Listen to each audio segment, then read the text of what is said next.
Assalamualaikum warahmatullahi wabarakatuh. Salam literasi. Saya Rizky Wahyu Amirin selaku pembimbing dari tim SDIT Ustadz Nasana akan eh, memberikan dongeng yang berjudul Kancil dan Burung Puyuh yang ditulis oleh M. Rahimsyah. Nah, jadi di dalam cerita ini ada seekor burung puyuh dan seekor kancil. Pada saat itu, seekor burung puyuh sedang berjalan mencari makanan. Namun di suatu perjalanan dia bertemu dengan seonggok kayu kopi yang dalam keadaan lecet tubuhnya dan menangis. Dan seonggok kayu ini berkata kepada burung puyuh ini, tubuhku lecet diakibatkan oleh seorang kakek yang bernama Pak Congkak. Dia selalu menebaskan paculnya pada tubuhnya, sehingga tubuhku lecet, kata seonggok kayu kopi tersebut. Dari cerita tersebut, dari apa yang diceritakan oleh seonggok kayu, seekor burung puyuh ini merasa sedih, merasa iba. Kemudian dia berencana memanggil seekor kancil yang terkenal cerdik untuk membalaskan dendamnya, untuk balas dendam kepada si Pak Congkak ini. Kemudian burung puyuh ini bertemu dengan seekor kancil, mereka mengobrol, merencanakan sesuatu, namun si kancil ini berkata, aku punya rencana, tapi rencana ini tidak bisa kita lakukan berdua, kita harus memanggil teman-teman yang lain. Lalu mereka berjalan mencari teman, akhirnya mereka bertemu dengan segumpal atau sebuah tanah liat yang licin, dan mereka mulai mengobrol, merencanakan rencana untuk membalaskan dendam. Dan di suatu malam tiba, di malam hari, di rumah Pak Congkak ini sedang tertidur pulas.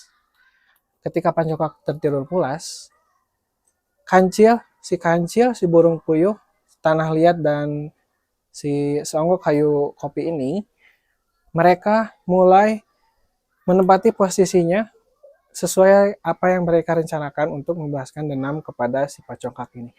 Dan ketika sudah siap, si kayu kopi ini mulai mengetuk pintu hingga Pak Congkak ini terbangun dari tidurnya.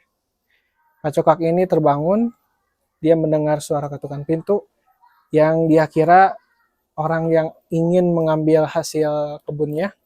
Lalu ketika Pak Congkak ini membuka pintunya sambil masih terlihat mengantuk, ketika dia mulai menuruni tangga pertama, dan di saat menuruni tangga kedua, dia terpleset. Dia terjatuh karena Pak Congkak ini menginjak si tanah liat yang licin ini. Dia terjatuh, ketika terjatuh, tubuhnya langsung mengenai batu-batu kerikil di bawahnya.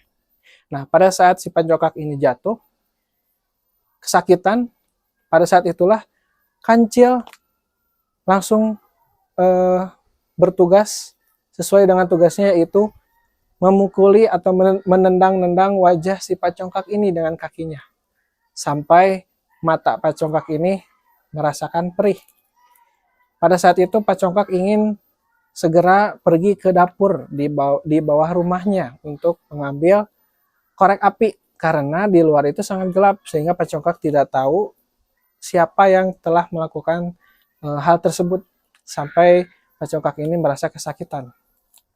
Ketika Pak Congkak ini mulai berjalan ke dapur, pada saat itu di tempat memasaknya, tempat kayu bakar untuk memasaknya, ketika itu Pak Congkak ingin mengambil api, namun di situ ada burung puyuh yang sudah bersiap.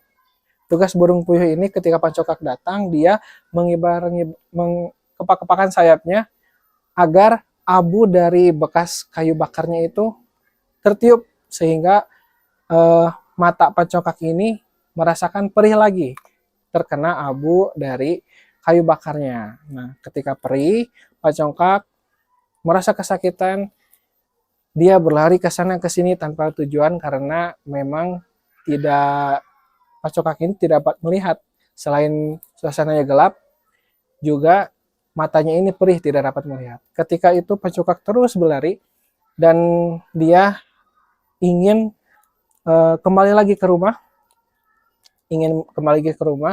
ketika dia menaiki satu tangga, dua tangga, nah kemudian tangga yang ketiga dia menginjak lagi si tanah liat ini, sehingga Pancokak ini terjatuh lagi kedua kalinya, menimpa kerikil-kerikil kecil di bawah.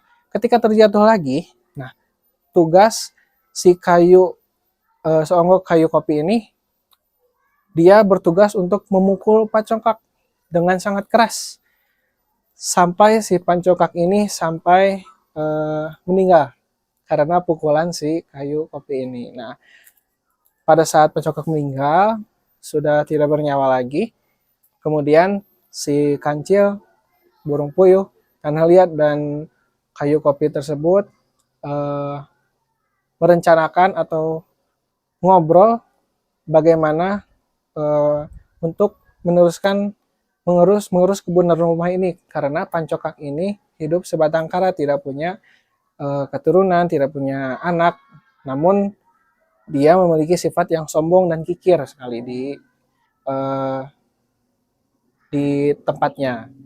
Setelah siang hari, masyarakat tiba untuk melihat Pancokak yang sudah tidak bernyawa, dan seorang tokoh agama pun bercerita atau menyebutkan kepada masyarakat lain, inilah akibatnya kalau kita memiliki sifat sombong kikir. Nah, seperti itu cerita dari dongeng Kancil dan Burung Puyuh. Terima kasih. Assalamualaikum warahmatullahi wabarakatuh.